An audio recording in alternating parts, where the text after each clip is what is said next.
Hi everyone, and welcome back to Exvangelical. My guest this week is Laura Polk. She is an anthropologist currently living in Virginia and is also known for developing the No Shame Movement website over the last few years. Welcome to the show, Laura. Thank you. I'm excited to be here. Likewise. I've followed you on Twitter for a couple of years now, and just you're very, very solid and interesting follow on Twitter, and I'm really happy to learn a little more about you. One of the things that I really just like to start sort of getting to know someone's background. So just to get a little bit of understanding of where you're from and everything. Where did you grow up? What was your initial sort of exposure to religion early in life? Well, I grew up in Virginia, and then in part of my teen years in West Africa as a missionary kid.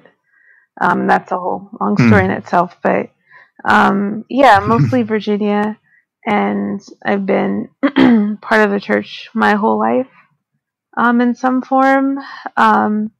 I'd say the part of my life where that was probably, I guess, the most religious, or the one where I guess I have the best stories from, or most disturbing stories, is I was taken out of public school after 5th grade.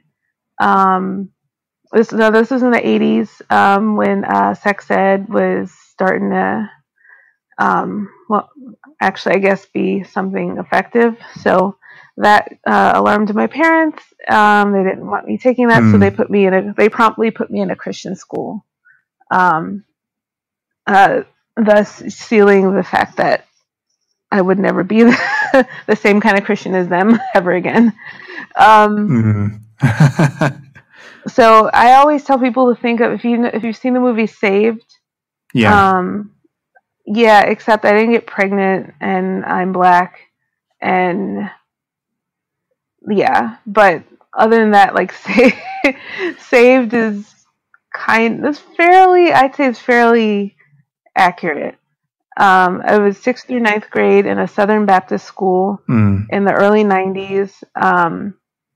So it was 89. Yeah, so it was 1990 when I started. It was 89 when I started 6th grade.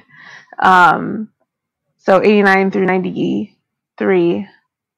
And this was also when the first time we went to Iraq, invaded Iraq, Operation Desert Storm. So if anyone knows anything about the Southern Baptists, they're super into America and the flag and being patriotic.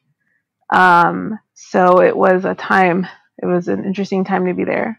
And yeah, also kind of during the start of, or I guess in the middle of the whole True Love Waits thing, contemporary Christian music was starting to be a thing where everyone was scrambling to be the Christian version of like whatever was popular on the radio. They were trying to counter MTV's message of debauchery. Right. And